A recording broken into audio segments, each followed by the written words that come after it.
Welcome back to the show, everybody. Check out these headlines. We got HesterPeirce on Fox. We got the UK setting out crypto regs. John Deaton joins another important case. You're going to need to know about it. Did you forget about Montenegro, Ripple, and the central bank in Ireland? I think there's more there, ladies and gentlemen. Matt Hamilton and Molly Elmore sit down to talk about a lot of things XRP. Somebody roll that beautiful intro.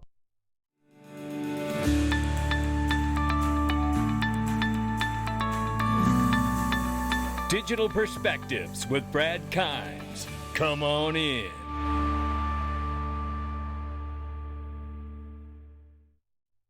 Welcome back to the show, everybody. You can follow us on TikTok, YouTube, and Twitter for exclusive content. Right now, $1.08 trillion market cap for cryptocurrency. It's off by 0.9%.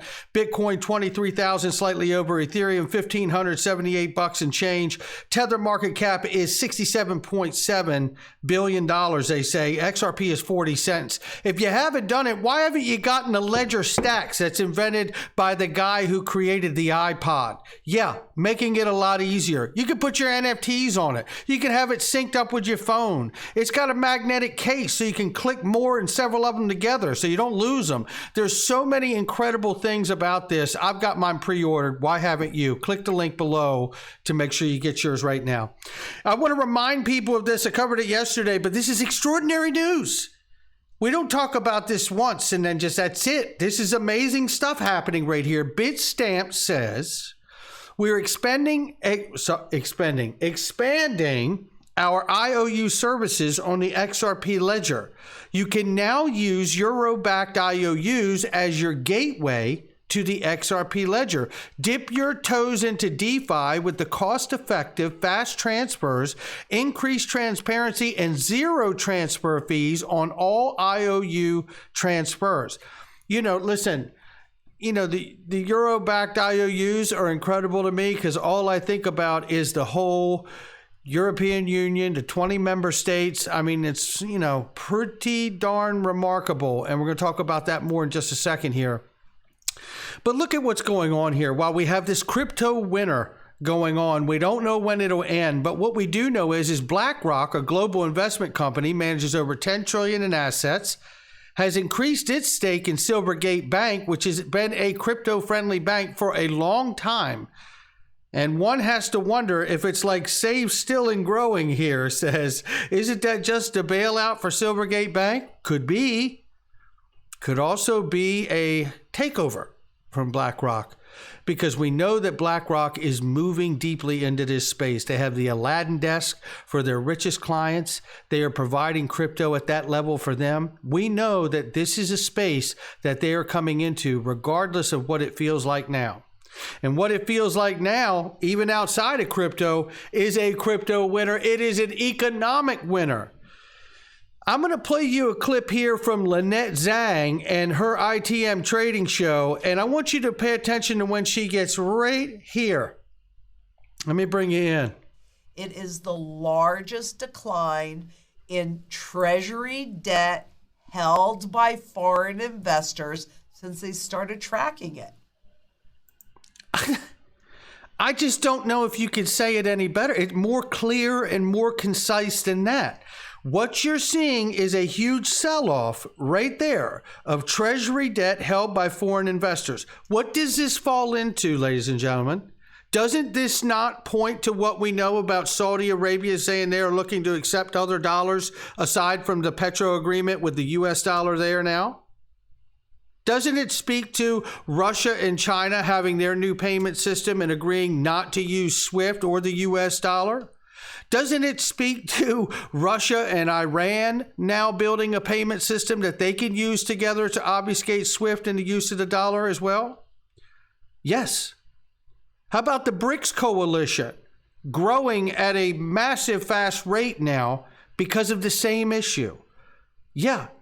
Who is holding all of this debt? Certainly some of the people that I mentioned. And the key thing we need to keep watching is this right here to see if those foreign debt holders of U.S. Treasuries continue to liquidate their position on the U.S. Treasury debt. Now, I'll tell you something.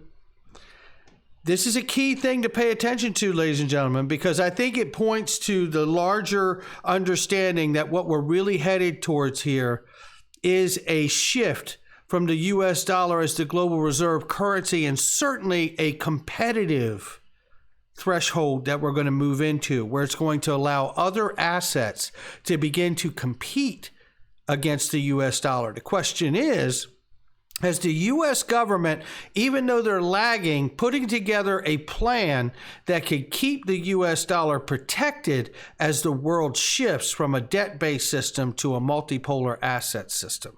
We'll see.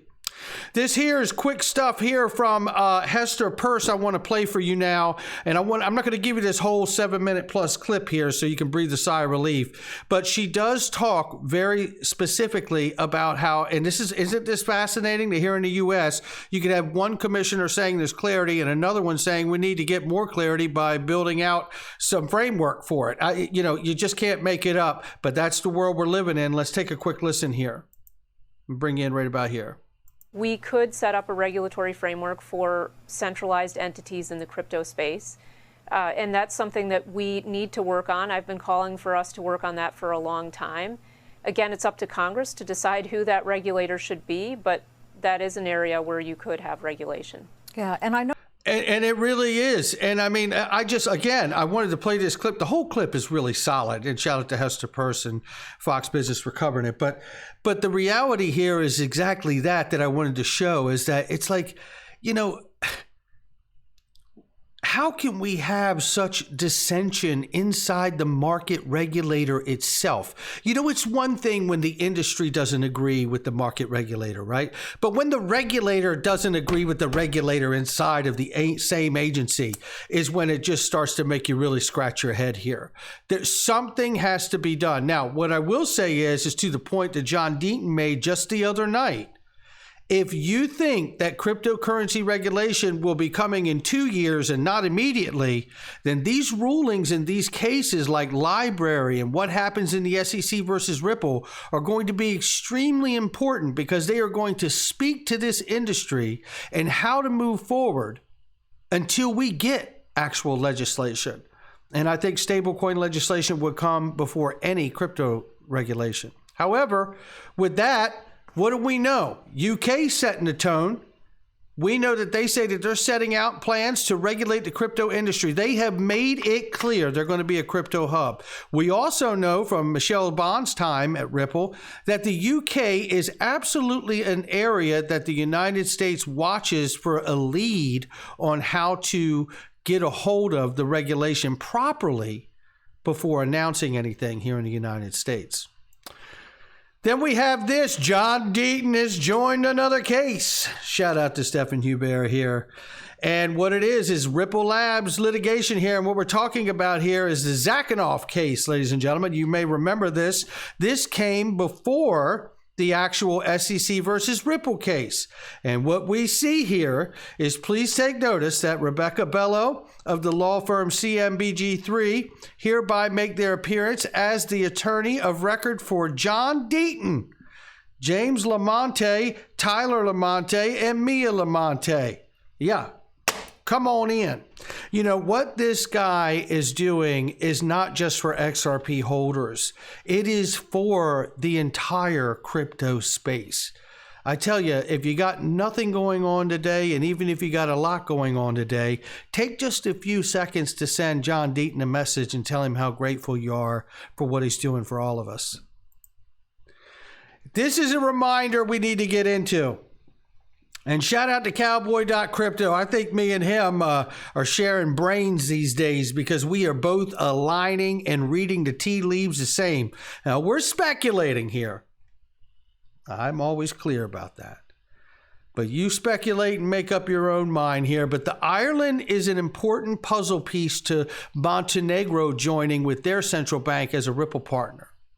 Once the exchange has this Irish license, Ripple wants to passport its services across Europe.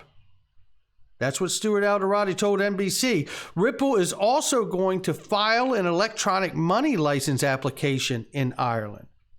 Now, what's important to note here is that the Central Bank of Montenegro here does not participate in the European system of central banks, but it does use the euro. And it does follow like European Union policy, ECB policy. And this is extremely important because I believe that relationship with Ripple may be the tip of a hat that what they're about to do in the EU, because Ripple is on the European Digital European Foundation or European Digital Foundation, however it's said. And it may point to a much larger narrative that it's serving the whole EU if this pilot goes well in Montenegro with the central bank. We'll see. Speculative, of course. This right here is pretty damn awesome. Shout out to Matt Hamilton and Molly Elmore for sitting down and hashing out their conversation about the confidential committee, what could be a proper price for XRP. What you're going to hear on this clip is a really great clip, and then I'm going to give you a B-side to this to balance it, and I want you to check out both of these. And shout out to both of these, and I think Digital Asset Investor said it right. These are a great video of two very smart people sitting down and having a wonderful conversation. Listen to this clip. Good question. RippleX didn't really have a business model. I mean, RippleX was all about just getting adoption for the XRP ledger. So I guess ultimately, at the end of the day, Ripple hold a large amount of XRP. If that goes up in value, that's good for the company, right? So if you have more developers building, then that's advantageous. And helping other developers build was part of what they were trying to do. And what's RippleX's business? And that's interesting because, ultimately it is a vested interest in getting the price of XRP to go up through the adoption and use. Now, how long would that take in Matt Hamilton's mind? Anything else you'd like to share with our viewers about XRP Ledger or what you're working on with Filecoin or something? Leave us with some words of wisdom. Some words of wisdom. I think just bear in mind that things move slower than you might imagine, right? There's not going to be some big bang. There's not some flick of a switch that's going to happen. Things are going to happen slowly over time with anything within this space, right? I think that's an excellent perspective from Matt and showing both sides there. And to keep in mind that, it's like, look, I do believe DAI's got it right. Look, whether you believe it's going to take a while and whether you think there's going to be some big bang moment, however it goes, it is and always will be about the XRP price. And there is no shame in admitting that. Money is not everything. Warren Buffett said, make sure you earn a lot before you speak such nonsense. This is a great video between two people. You should check out the whole interview of Matt and Molly Elmore. It was really great back and forth to both of them. So that's going to do it for me. Make sure you hit the like and subscribe. Leave a comment below. I'll catch all of you on the next one.